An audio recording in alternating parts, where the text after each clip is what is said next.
que se passe-t-il en France Potemkin? Un président qui passe du réarmement démographique au réarmement de nos enfants? Maintenu de combat, vite! Un ancien président qui sort de 3 semaines de prison pour publier le best-seller de Noël? Je sortirai d'ici. Je vais te déchirer la cicatrice. Et des députés qui s'éclatent dans une farandole de taxes et d'impôts toujours plus absurde. Nous allons continuer de prendre aux pauvres pour donner aux riches. On parle de tout cela et bien plus encore avec Louis-Marie dans un Jamais trop pas assez spécial C'est la guerre. On a besoin de vous. Mais avant tout cela, un message de notre sponsor.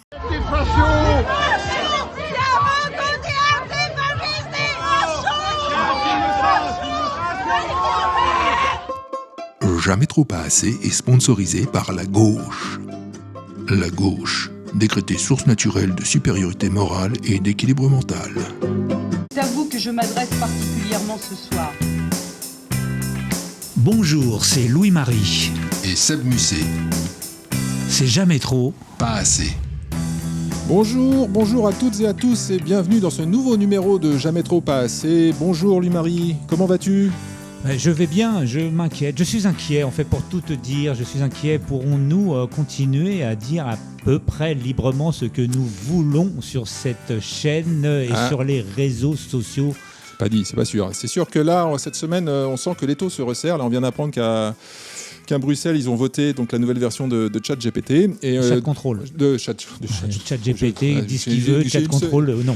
Ouais, j'ai eu une semaine un peu rude. De son côté, Macron semble vouloir nous préparer à la guerre et on va parler de ça dans cette émission. On va également vous dévoiler les bonnes feuilles du nouveau roman de notre cher président, ex-président Nicolas Sarkozy de Nagui Bosca. Et on va vous parler de plein d'autres choses. Voilà. C'est mon combat, ma bataille, ma place sous les douches. Mais on va commencer tout de suite, sans plus attendre, avec ton édito, Louis-Marie. De quoi vas-tu nous parler cette semaine ? Eh bien, nous allons faire un peu de démonologie. Qu'est-ce donc ? Voilà, c'est l'étude des démons, la science des démons. Donc, il y a 5 ans, l'homme sans enfant décidait d'enfermer les nôtres, de forcer les parents à les faire vacciner, puis de les abandonner aux conséquences de la solitude et de la vie en boîte, en proie à l'angoisse et à la tristesse. 5 ans plus tard, le même Moloch veut envoyer ses adolescents, devenus jeunes adultes, se faire encore trouer la peau dans un conflit foireux pour nos valeurs, comme la liberté d'expression sous contrôle et la démocratie du parti unique. Il y a 5 ans, nous étions en guerre contre le virus. Aujourd'hui, nous sommes en guerre contre la virus. Joli. Réjouissons-nous de mourir pour la France Potemkin, mais notre pays s'effondre, exsangue, après 8 ans de mandat du Mozart-fucker des finances, le Moloch moderne. Dans la démonologie chrétienne, Moloch est le démon qui tire sa joie des pleurs des mères à qui il vole leurs enfants, et dont le pouvoir est à son apogée en décembre. Nous sommes prévenus. Merci Louis-Marie. On va sans plus attendre commencer par cette grosse revue de presse qui nous attend cette semaine. Grosse revue de presse.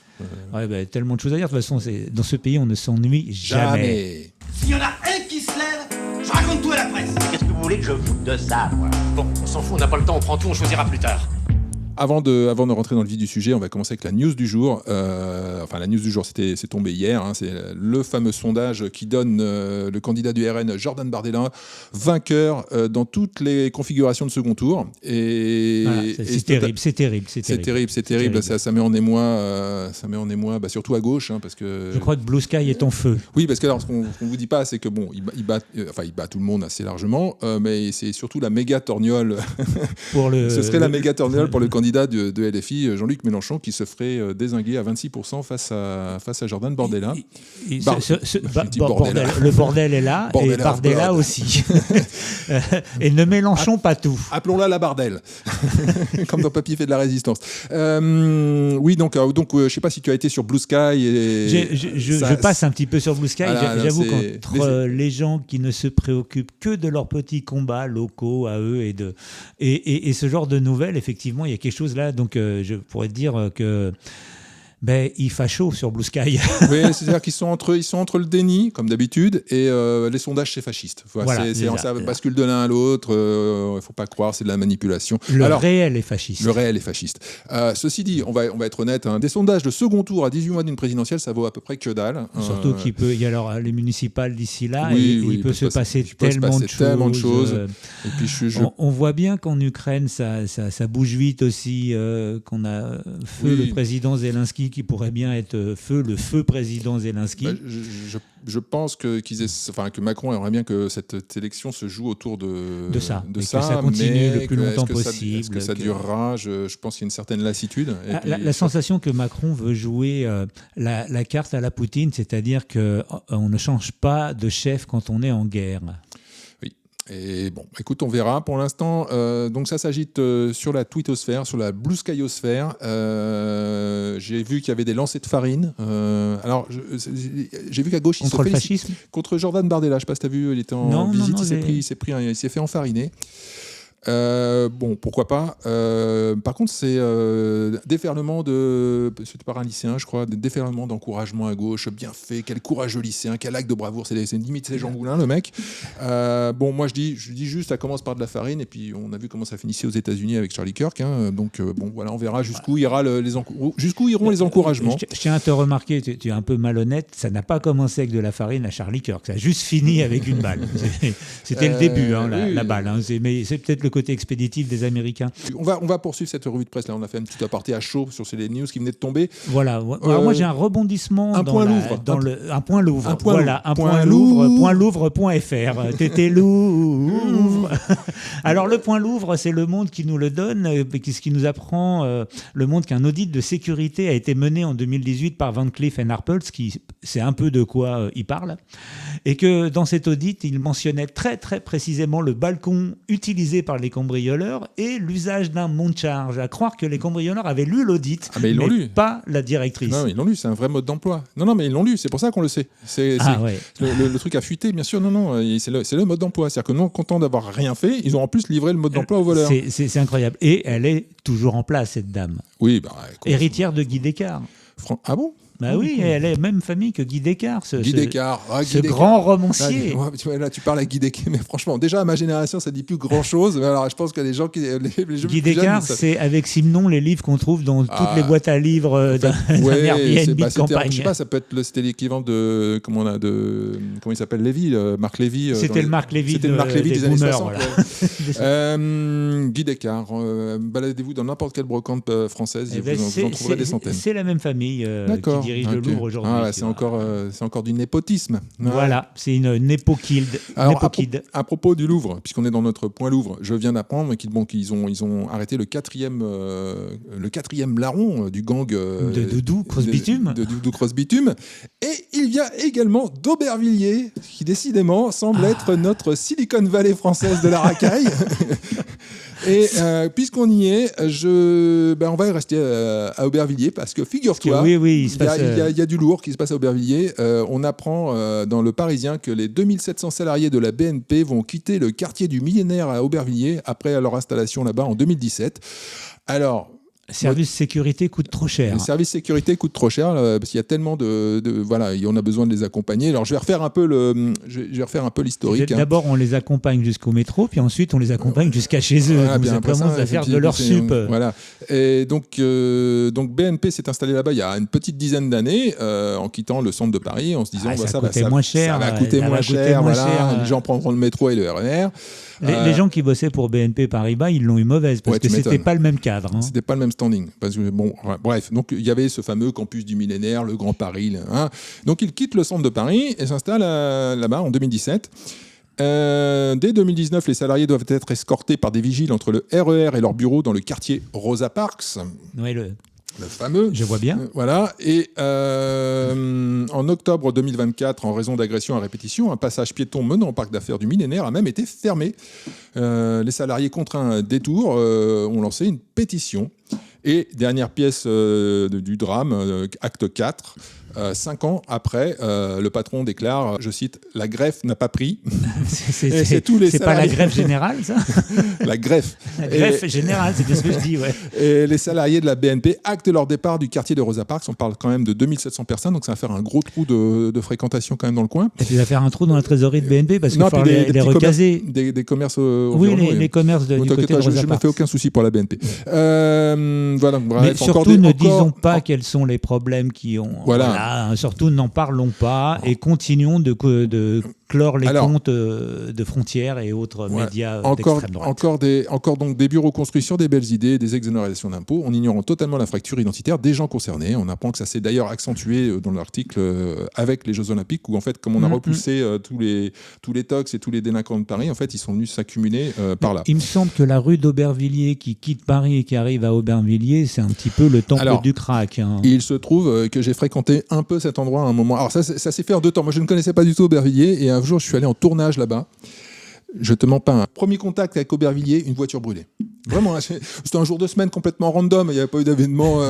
Il y a eu Staline Crack dans Paris, l'a bien nommé. Donc, pareil, immobilier moins cher, des familles qui s'installent avec les enfants parce que justement c'est moins cher et qu'ils n'ont pas les moyens d'aller ailleurs dans Paris, et qui découvrent la joie du vivre ensemble avec des craquettes sur le chemin de l'école.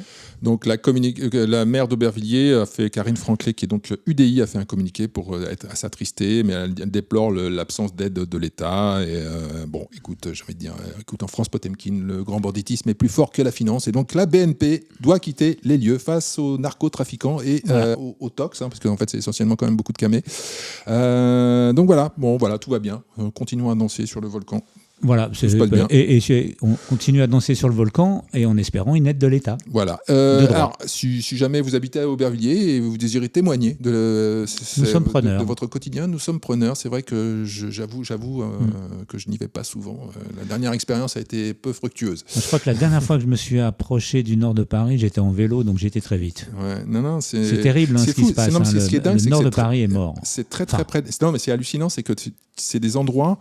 En fait, géographiquement, c'est très près de nous, et en fait, on est plus proche. Je vais pas faire mon Glucksmann là, mais on est plus proche de Londres ou de Lille que d'Aubervilliers, en fait, concrètement. Ça, tu pourrais même faire ton Michel. Les gens qui vivent dans le centre de Paris se sentent avoir plus de voisinage avec leur homologue new-yorkais qu'avec leurs voisins d'Aubervilliers. Je n'irai pas jusque là, mais concrètement, quand tu prends, parce que quand je te dis, je suis allé à Aubervilliers en transport, ça m'avait pris un sacré temps en plus. Je me souviens que c'était pas.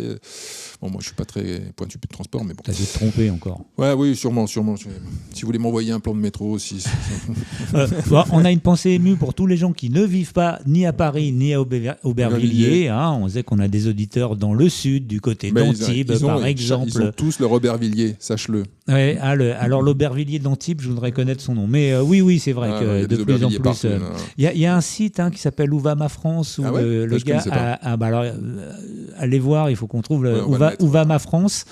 Le gars a compilé des données statistiques, par exemple, y a-t-il un centre pour migrants dans ta commune, ou des choses comme ça. Oui, il va se faire censurer, lui. Il a fait une carte interactive de plus en plus renseignée, et qui montre qu'effectivement, il y a à peu près un Aubervilliers pour chaque ville de France de plus de 20 000 habitants. Ouais. Bon, écoute, heureusement, notre grand leader, notre grand animeur, notre bien-aimé, notre suprêmissime maître un moment d'optimisme et de joie avec notre grand leader. Avec notre grand leader qui a prévu tout en cas de débordement. Tiens, d'ailleurs, tu sais que leader, c'est l'anagramme de dealer. Hein. Oui, tu l'avais déjà dit. Voilà, donc face à la montée des risques de conflits ou de catastrophes naturelles, le glorieux gouvernement de la France Potemkin a dévoilé ce 20 novembre son kit de survie, tous responsables, contenant des éléments essentiels pour assurer la survie pendant les premières 72 heures après une crise considérée comme les plus difficiles. Alors, que contiendra ce kit de survie ? Eh bien, c'est simple. Un portrait A3 de notre leader bien-aimé pour se réchauffer à la lumière de sa bienveillance éternelle. Un Becherel spécial écriture inclusive pour ne pas commettre d'impair sémantique en cas d'attaque zombie ou pire d'attaque de non-vaccinés. Zombie.e.s. Voilà. Un format CERFA numéro 2042 en version papier pour remplir votre déclaration d'impôt sur les revenus de l'année en cours. Merci également de vous munir d'un stylo bille. En cas de chute de réseau informatique, le bon fonctionnement de l'État-providence ne saurait être entravé par une vulgaire fin du monde.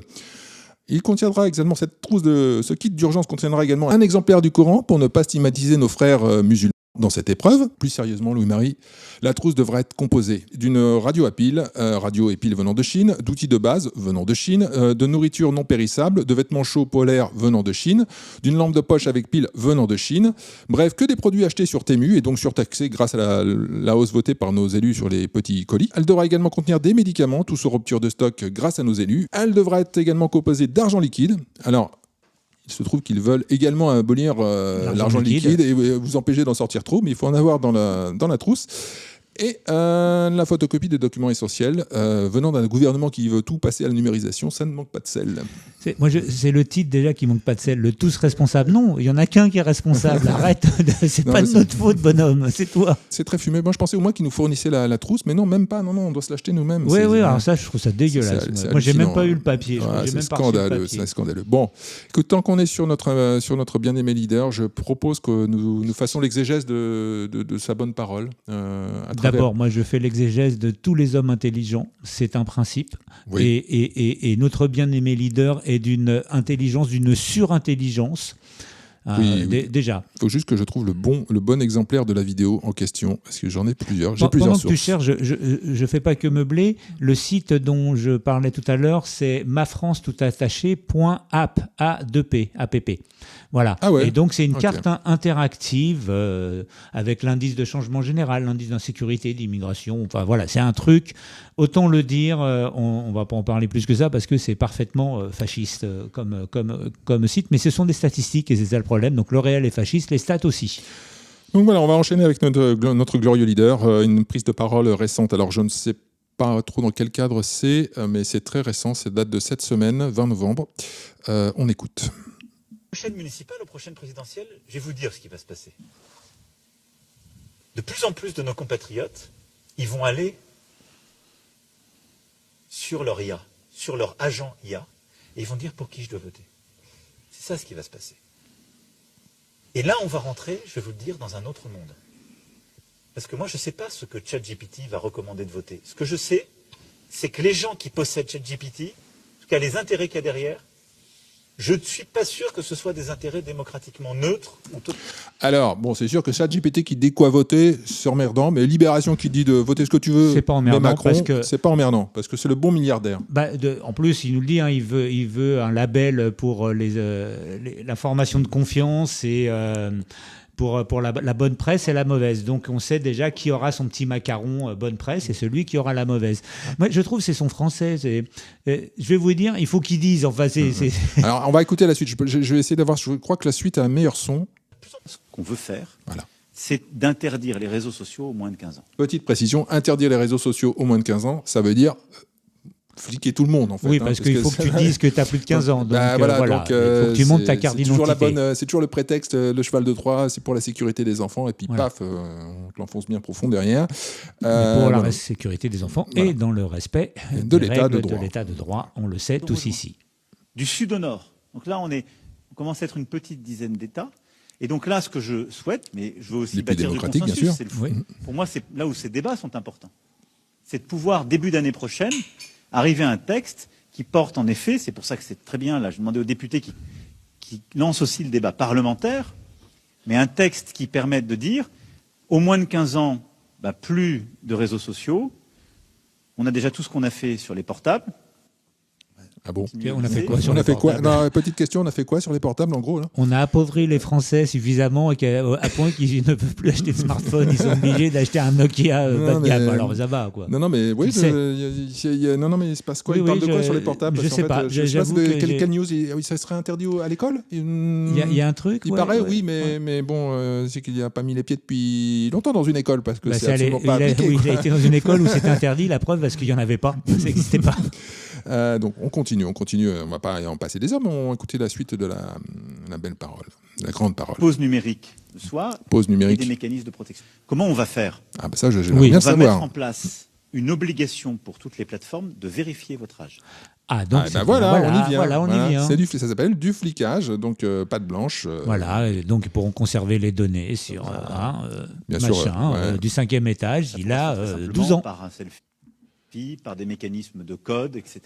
Waouh. Ce qui veut dire qu'un moins de 15 ans Oui, en ne fait. pourra pas rentrer. C'est-à-dire sur la qu'il dictature. pas un seul C'est moment pas il une parle question de d'autorisation c'est très parentale. fort, c'est assez C'est une rhétorique et interdiction complètement avec des tordu en mécanismes fait. de C'est fabuleux. Bon, je viens de passer que ça. Ce qui se passe, bon, voilà. Donc là, on rappelle. Moi, j'ai vu ça. On a vu ça en arrivant en commençant l'enregistrement. Non, là, on enregistre mercredi soir. Donc apparemment, le chat control, le deuxième du nom, a été voté.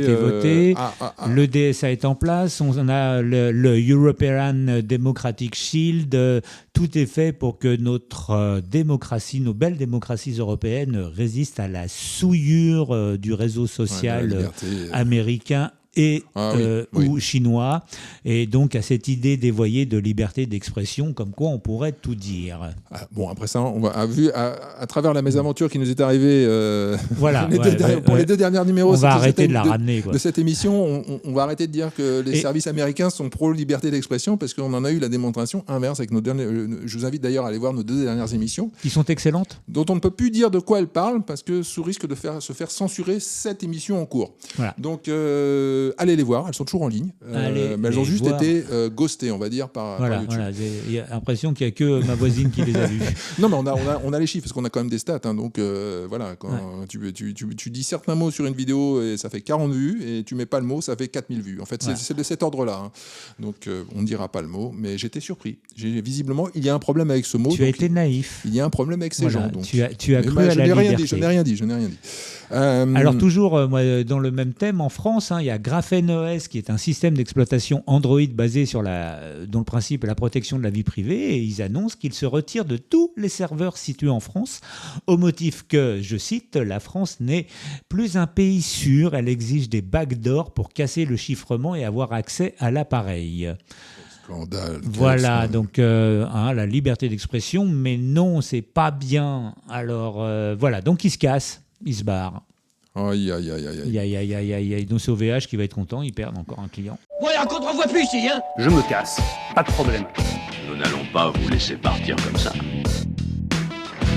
Alors, figure-toi que nous avons appris cette semaine que Nicolas Sarkozy, qui a été libéré de prison il y a 2 semaines, peut-être même un peu moins, enfin, 2 semaines, qui a fait que 21 jours de prison. Voilà.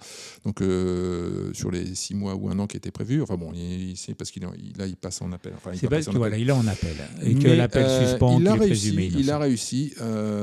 Il va sortir de cette douloureuse épreuve un roman qui s'appelle Le Journal du prisonnier. Et figure-toi que grâce à mes contacts dans le milieu de l'édition parisien, je suis en mesure de vous livrer en exclusivité les bonnes feuilles du dernier ouvrage de Nicolas Sarkozy, que je vais vous lire, parce que je n'ai pas le droit de les imprimer. C'est pas les derniers jours d'un condamné de Victor Hugo. Écoute, je pense qu'une petite musique d'accompagnement s'impose, donc je vais créer une petite ambiance tamisée.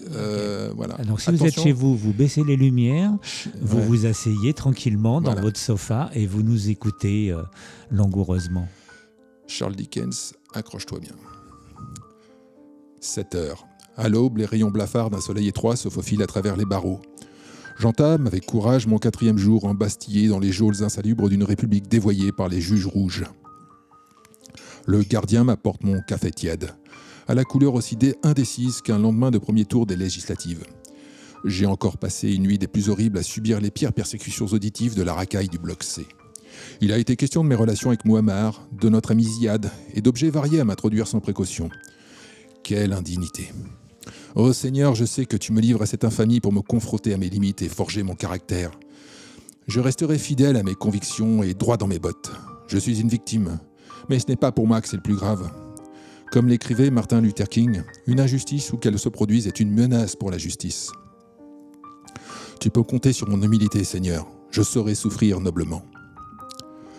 9 heures, je débute une grève de la faim. 10 heures, je réalise bien cruellement qu'aujourd'hui, lorsqu'il y a une grève, personne ne se rend compte. Néanmoins, je me montre prudent avec l'alimentation. En effet, hier à la cantine, au premier cri de « Tiens, voilà la tête de Pine !» j'ai bien vu qu'une cabale se liait contre moi. Un des surveillants m'a d'ailleurs rapporté que le gros Rachid aurait déféqué dans mon poulet basquez. Et dans cette nourriture pour pauvres, bien malin celui qui pourrait démêler le vrai du faux. Dans le doute, je préfère me nourrir de yaourt aux germes de courge commandé sur HelloFresh par Carlita. 11 heures, j'échappe à la douche. J'ai plaidé la migraine. Force est de reconnaître qu'après le grand nettoyage d'hier et d'avant-hier, il m'est encore douloureux de m'asseoir. Je prends sur moi et saurai me montrer digne. La bravoure ne cède pas devant le malheur, comme le reportait Nelson Mandela. 14 heures. C'est l'heure de ma sortie avec mes 2 gardes du corps à la médiathèque Jean Valjean. Je prends de quoi m'occuper jusqu'à ma collation de 17 heures. Belle du Seigneur d'Albert Cohen, Le Comte de Monte Cristo d'Alexandre Dumas et s'il me reste un peu de temps, l'Ulysse de James Joyce. 15 heures. Un moment de détente vient égayer la monotonie mortifère du quotidien d'un prisonnier politique. L'escouade sanitaire est venue nettoyer la dalle de ma cellule au Karcher. 16 heures. Il faut savoir ne pas se laisser aller et prendre soin de soi dans l'adversité. Tandis que ma garde rapprochée m'a opéré une manicure bien méritée, je me surprends à murmurer. Courage, mon petit Nicolas. Comme l'enfant héroïque et malmené d'un conte victorien. Mais dans ces histoires, le héros finit toujours par triompher grâce à sa pureté. 17h. Enfin, c'est l'heure de ma collation au parloir avec mon camarade Gérald, qui a pris sur son emploi du temps chargé pour me rendre visite et alléger ma peine. Il m'a apporté des chocobons. Il me rapporte que de l'autre côté du mur de la honte, en mon absence, la France est secouée par de violents tourments. Je m'en convainc qu'au-delà de ma personne, cet exil injuste s'avérera à terme bénéfique pour le pays. Il me faut endurer le pire pour revenir meilleur et que la sagesse acquise à travers cette expérience de l'abnégation et de la souffrance rejaillisse sur mes compatriotes en autant d'ondes positives. D'autant que l'échéance électorale approche. 18h. En retournant à la cellule bloc D, je croise le gros Rachid, qui, avant sa permission de surveiller de dimanche, anime l'atelier de réhabilitation par le macramé en inclusivité non binaire pour les violeurs multirécidivistes. Le gros Rachid me fait un clin d'œil chaleureux qui, étrangement, ne me laisse pas insensible et ravive à la fois l'écho de mes douleurs anales et de ce passage de la dame aux camélias. S'emparer d'un cœur qui n'a pas l'habitude des attaques, c'est entrer dans une ville ouverte et sans garnison. 20h, cher journal, au crépuscule de la journée d'un condamné, je dois te laisser. J'entends déjà le pas de mon service commandé qui vient me livrer mon dernier yaourt. À demain peut-être. Faut avouer que qu'il a de la pêche. Alors, il faut avouer que, comme dirait Kadhafi, ça se lit bien. Il a emprunté une métaphore à Annie Ernaux. Ah oui ? Ouais, un jour et trois, c'est Annie Ernaux. C'est vrai. Ouais. Ah, bah, écoute, ça c'est là, vraiment, voilà, je sais pas pourquoi. Parce que il aurait plagié, c'est pas son genre. Non, il a emprunté une métaphore au prix Nobel de littérature parce qu'il a des lettres. Vous savez quoi offrir à Noël maintenant. Voilà. Ça arrive. Donc, Journal d'un prisonnier.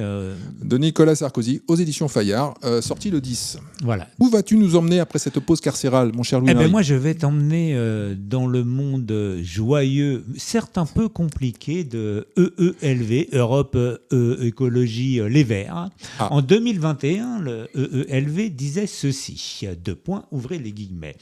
Nous savons que les 3 religions monothéistes portent l'égalité homme-femme devant leur Dieu, mais n'ont pas la même conception de l'égalité dans l'organisation sociale, certains envisageant l'égalité comme une complémentarité et attribuant des rôles distincts aux hommes et aux femmes. Est-ce que tout ceci est bien clair ? Est-ce qu'on voit bien de qui ça parle ?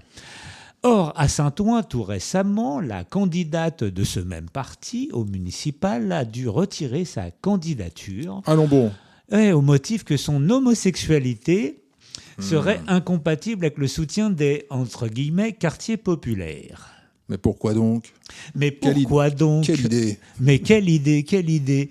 Qu'est-ce qui se serait donc-il passé ? Ne serait-ce pas là un peu ségrégationniste ? Voilà, donc il y aurait donc des quartiers populaires qui n'aiment pas trop les homosexuels. Ça, c'est dingue. C'est dingue, ça. Bien qu'envisageant une complémentarité dans la mixité, tu vois ce que je veux dire ? Ouais, tout à fait. Voilà, donc comme disait Lacan, le réel, c'est quand on se cogne. Aïe. On a trop parlé de la gauche, je vais te ramener, parce que au moins à gauche et à droite, ils sont égaux en une chose, c'est dans la création de taxes et d'impôts à la con. Ouais. Et je te propose une nouvelle rubrique dans cette émission. Le taxe à con. Le taxe 50. Ça passe ou ça taxe. Le hit parade des taxes inventives de notre gouvernement. Et vous pouvez voter, vous pouvez nous dire sur notre page YouTube vos taxes préférées. Le taxe 50. Voilà, on va créer... Vas-y. Voilà, le taxe 50. Le taxe 50. Donc on va commencer. Number 4. La taxe sur le poids des voitures. Le malus au poids vise à taxer les véhicules lourds des 1499 kg, une tonne 5, à partir de 2026, afin d'encourager les voitures plus légères et moins polluantes. Les barèmes s'échelonneront de 10 à 30 € le kilo selon la masse du véhicule, avec une montée en puissance du dispositif jusqu'en 2028. Je suis sûr qu'il y aura une exemption pour ceux qui ont des voitures très chères. Alors, il y a des abattements maintenus pour les hybrides, mais que quelques années. C'est-à-dire que dès 2028, en fait, ce sera plus plafonné. Et donc, ça va coûter très, très cher. Alors, on va dire, c'est bien, ça va sauver la planète. Le problème, c'est que c'est un peu très con, parce que dans une voiture électrique, ce qui pèse lourd, c'est la batterie. Oh, alors. C'est-à-dire que même une petite voiture électrique pèse lourd. Donc, bon... Voilà, vous la sentez venir, la petite arnaque, mais on ne s'arrête pas là, parce que là, c'était la 4. C'était la 4, ouais. Moi, je la trouve, Allez, aussi. Allez. Number 3.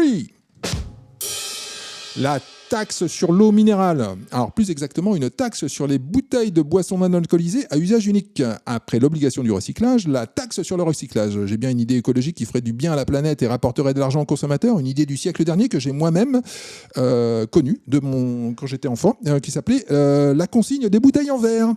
Une technologie révolutionnaire. Qui permettait d'avoir de l'argent de poche. Et en plus, on verra s'il y aura toujours autant de connards qui achètent des packs d'eau en plastique au supermarché. Ce sera l'occasion de vérifier. Donc effectivement, cette taxe va bien passer. Elle a été votée. Voilà. Donc bon, mais on ne s'arrête pas là parce qu'après la taxe sur le minéral, number 2, la taxe sur l'eau.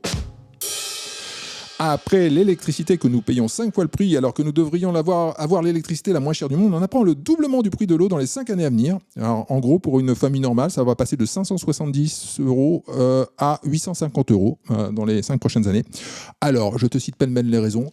Vétusté du matériel, dépollution des sols à cause de l'agriculture intensive. Alors, je sais pas, qui a décidé cette agriculture intensive? Je ne sais pas, tu vois, c'est bizarre, c'est spontané, c'est descendu du ciel. Le réchauffement climatique, bien sûr, évidemment, il est incontournable, lui, il est tout le temps là. Oui. Il n'y a pas la lutte contre la pédopornographie. L'interdiction moins de 15 ans aussi. Ouais. Et la baisse du niveau des nappes phréatiques qui n'ont par ailleurs jamais été autant remplies. Alors surtout, ne vous précipitez pas à Sainte-Soline tout de suite pour protester. Mais ce n'est pas tout. Number 1. La taxe sur le caca. Voilà. Et oui, à l'instar des leçons de morale de Pierre Arditi, le caca est un produit de luxe comme un autre en France Potemkin. Et oui, on apprend que dans le cadre de la revalorisation de la prochaine taxe foncière, de nouveaux éléments de confort vont venir gonfler vos impôts. Mais quels sont ces éléments de confort, me demanderas-tu, Louis-Marie? Je sais que tu me le demandes. Oui, je te le demande, mais non, je ne te demande pas ce que je sais. Voilà, bon, au cas où vous ne seriez pas au courant, parce que je pense que ça fait grand bruit, la taxe foncière se calcule en fonction de la taille du logement, mais également de 6 autres éléments de confort établis en 1970, que sont le raccordement à l'eau, l'électricité, le chauffage, la climatisation, les WC, un lavabo, au moins un parcelle de bain, une douche, ainsi qu'une baignoire. Au moins une parcelle de bain. Ainsi, les changements effectués par les propriétaires doivent impérativement être déclarés officiellement dans un délai de 3 mois. Sauf que, selon le ministère, il y a des resquilleurs parmi les Français. Alors, toi, tu sors ton armoire, ta baignoire de l'armoire. Voilà. C'est pourquoi l'administration doit prendre en compte ces éléments de confort lorsqu'ils ne sont pas aujourd'hui intégrés à la base foncière. Alors, mais on nous rassure, tout va bien. Pour le gouvernement, ce n'est pas une hausse, c'est juste une régularisation. Alors que la taxe foncière va donc encore augmenter en 2026 dans la plupart des territoires de France, le ministère de l'économie préfère évoquer une correction apportée sur le descriptif des biens plutôt qu'une hausse. Alors l'info, j'ai aussi un petit peu travaillé le sujet.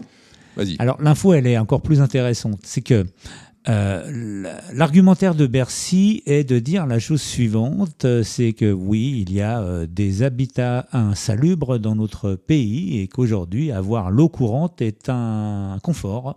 Oui. Donc c'est par exemplarité. Donc c'est vraiment, ça y est, Bercy intégré, nous sommes un pays du tiers-monde. Oui, c'est clair. Donc nous sommes un pays du tiers-monde. Donc si vous avez un robinet d'eau courante chez vous, estimez-vous heureux, vous pourriez très bien vivre dans un local insalubre avec de la peinture au plomb et avec un robinet sur le palier et puis c'est marre. La peinture au plomb, ceci dit, à Paris, ça arrive souvent. Il faut voir quand même que les chiottes intégrées au logement, ça a été une grande première avec Le Corbusier, notamment quand il a construit ces cités. C'était tout nouveau, c'est arrivé donc après-guerre.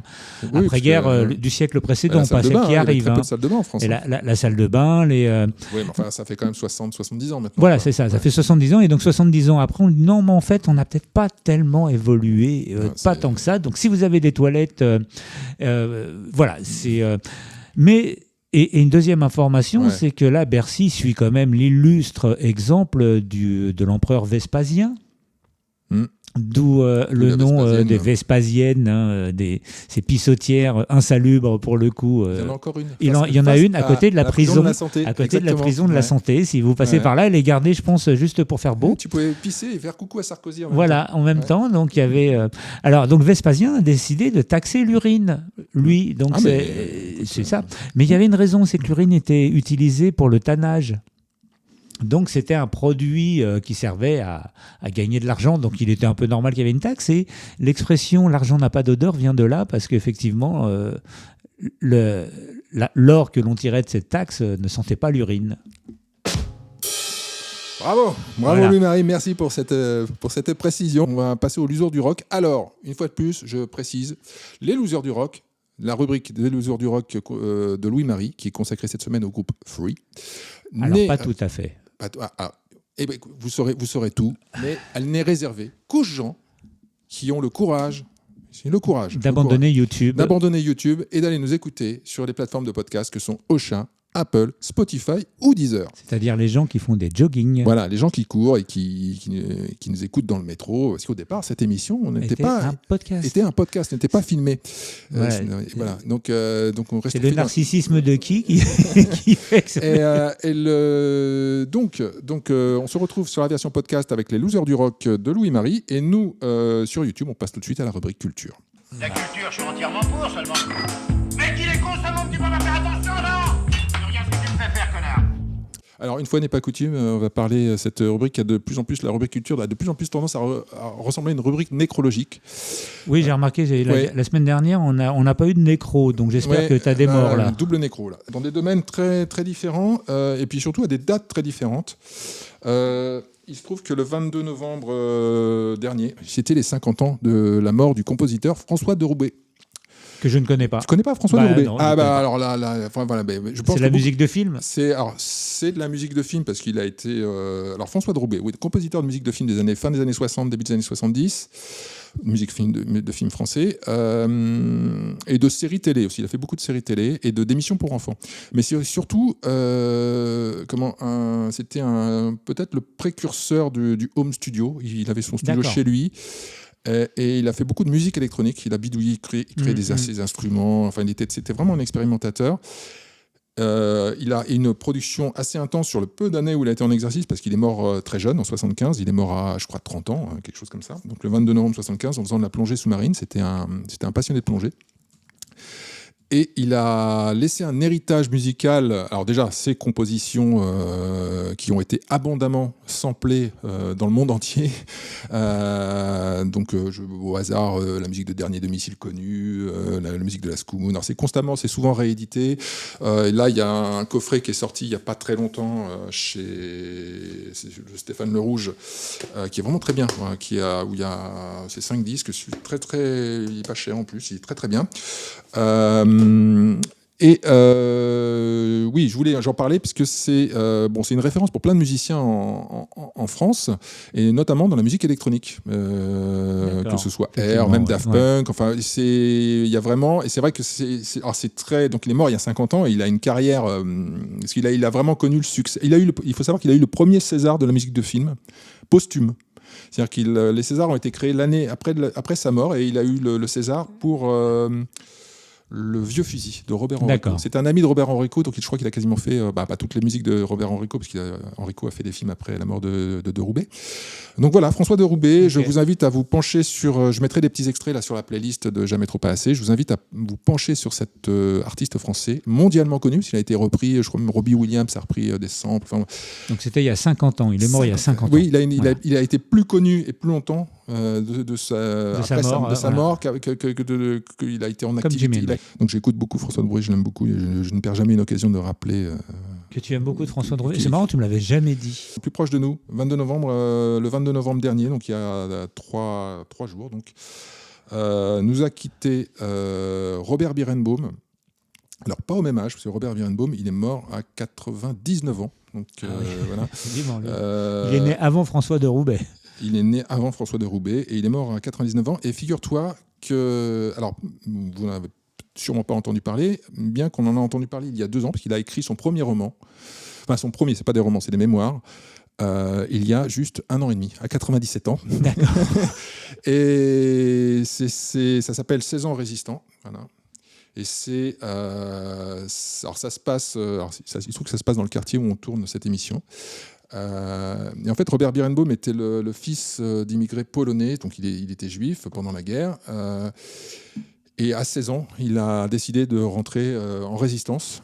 Il allait pour faire partie du groupe Manouchian le jour où il avait rendez-vous avec eux, le jour où ils ont été arrêtés. Et donc il a échappé de peu à la mort. Et il a... Tiens, je te passe... Ouais. Il a écrit, encouragé, je pense, par son fils, le journaliste Guy Berenbaum. Il a écrit son parcours, de ses années de guerre, en fait, dans la résistance. Mais la résistance, c'est un peu le pendant au quotidien, au jour le jour de l'armée des ombres, mais version plus do it yourself presque.